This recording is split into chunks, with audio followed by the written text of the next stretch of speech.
Atgal į dieviškumą. Jūs esate nuostabi šviesos būtybė.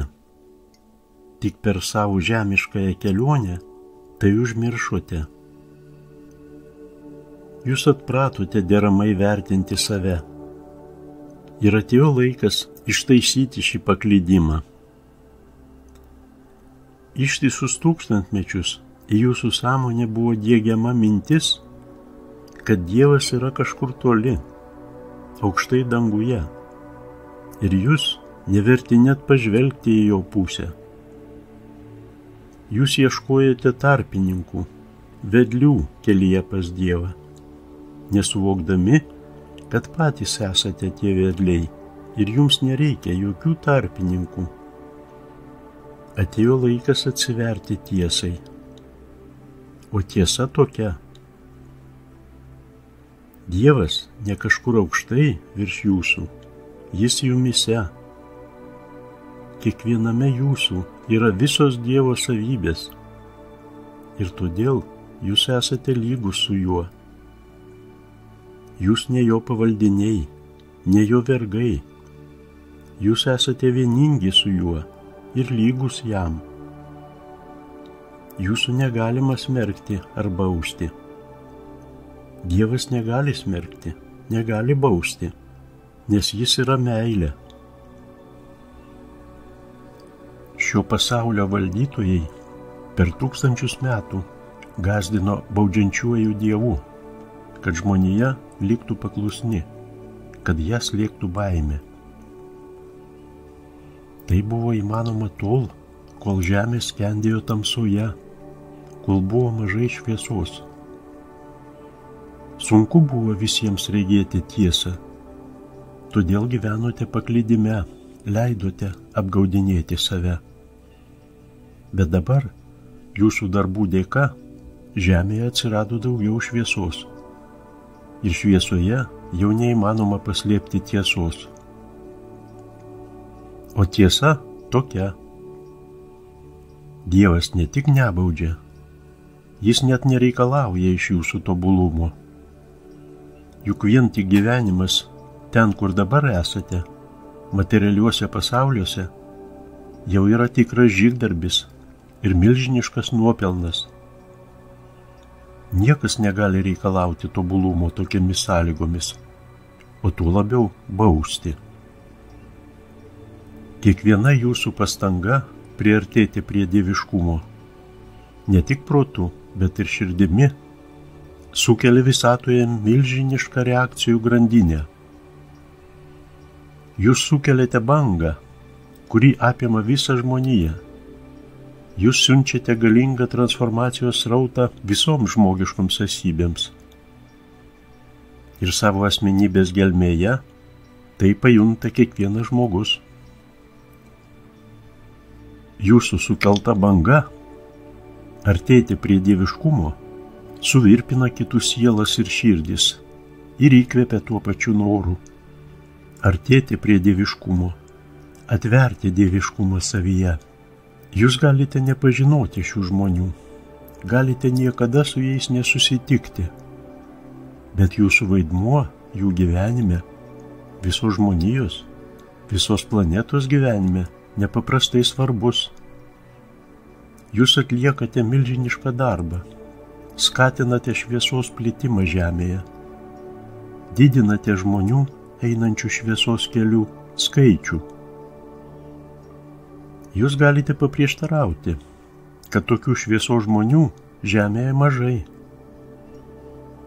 Ir jų išties nedaug, lyginant su bendru žemės gyventojų skaičiumi. Bet jie sudaro milžinišką jėgą. Juk svarbiausias dalykas yra ne žmonių skaičius, o juose esančios energijos kiekis. Kaip tik dabar šios energijos kiekis perkopia kritinės masės ribą. Tai reiškia, kelio atgal jau nėra. Žemėje tapo kur kas šviesiau ir kiekvienas jūsų tai jaučia.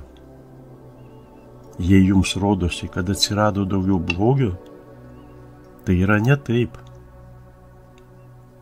Blogio nepadaugėjo, paprasčiausiai jis tapo aiškiau matomas ir atpažįstamas.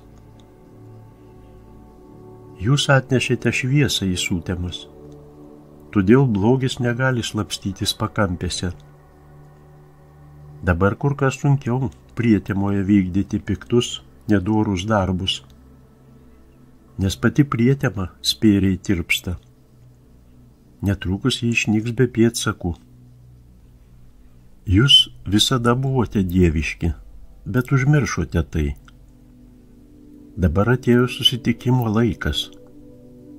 Į tą susitikimą jums niekur nereikia eiti.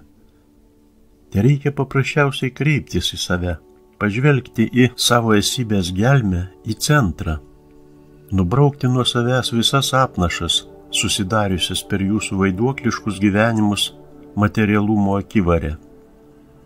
Ir ten, savo asmenybės centre, rasite ramybę, pamatysite grožį ir didingumą. Ten rasite beribę meilę, ten rasite Dievą.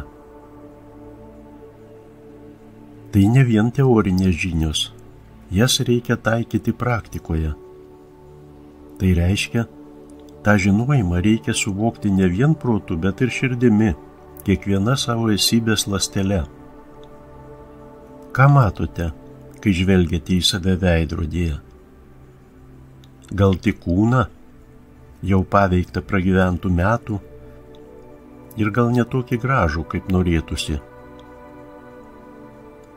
Kai mes matome savyje tik kūną, tai trukdo suvokti savo didingumą ir orumą.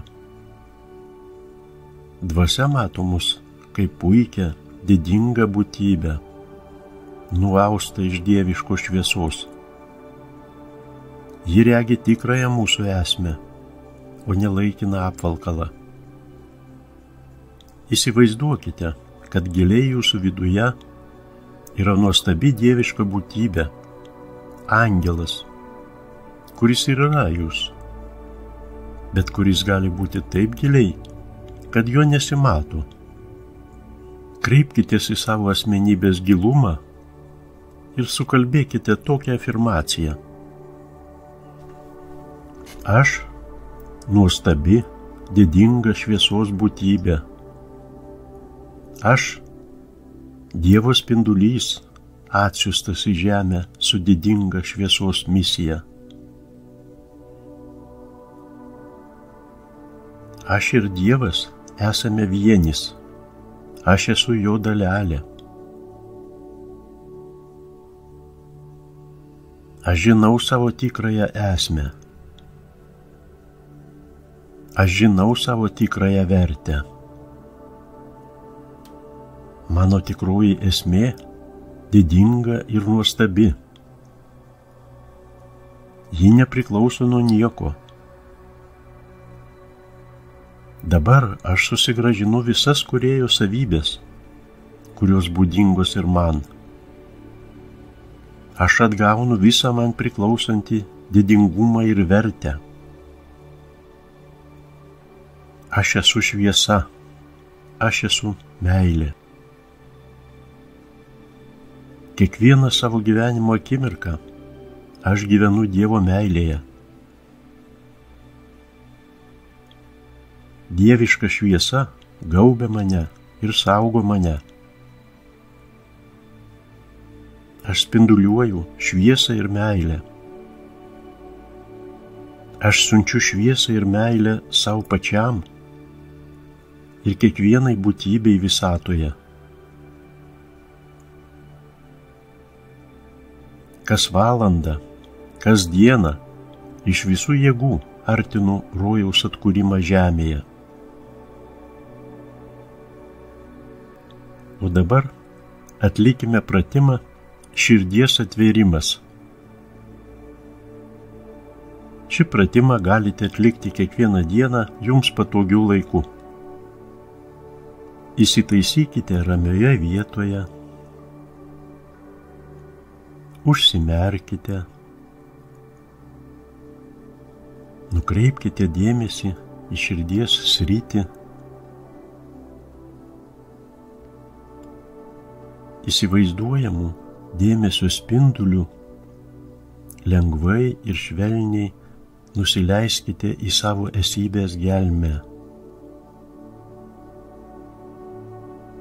Atminkite, dėmesys tai energija, o energijai nėra jokių kliūčių. Ji lengvai ir paprastai perveria tankią materiją, net nepastebėjusi jos. Šiuo dėmesio spinduliu patenkate į kitą būties plotmę, vidinę jūsų aš erdvę. Ten rasite absoliučios ramybės tašką.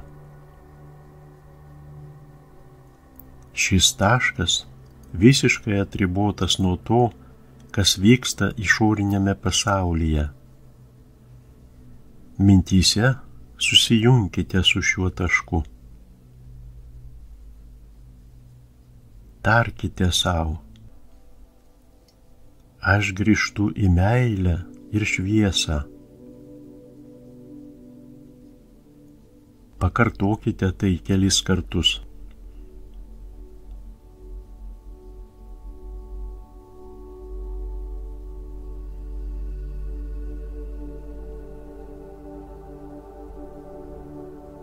Po to, kurį laiką patylėkite, įsiklausykite į absoliučios ramybės tašką.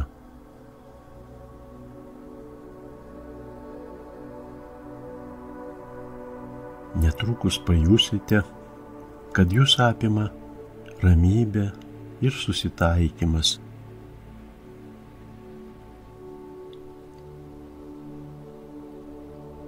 Vis dar būdami šiame ramybės taške, įsivaizduokite, kad kūnas prisipildė spindėjimo. Vizualizuokite kibirkščiuojančią, spindinčią, sidabrinę ar auksinę šviesą. Įsivaizduokite, kad tai ne vien skaisti šviesa, tai meilės energijos srautas. Jis ramina, sutaiko su savimi ir su pasauliu, užpildo minkštu švelnumu, įžiebia akyse šiltą švytėjimą. Įsivaizduokite, kad švytėjimas sklinda iš jūsų kūno vidaus, bet kartu supa kūną ir iš išorės. Šioje būsenoje įsiklausykite į savo pojūčius. Galite pajusti, kad esate ramus, susitaikę su viskuo ir su visais, apimtas pilnatvės ir visiškai saugus.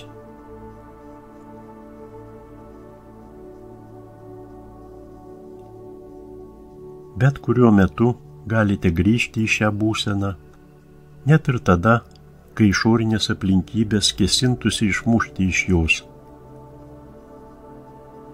Kai pajuntate, kad kas nors iš išorinio pasaulio provokuoja skleisti disonansinės energijas, tai yra neigiamas mintis ir emocijas, tiesiog keletą kartų giliai įkvėpkite, iškvėpkite ir tarkite sau: aš grįžtu į meilę ir šviesą. Šis pratimas padiktuotas per vieną iš krajono čenelingų.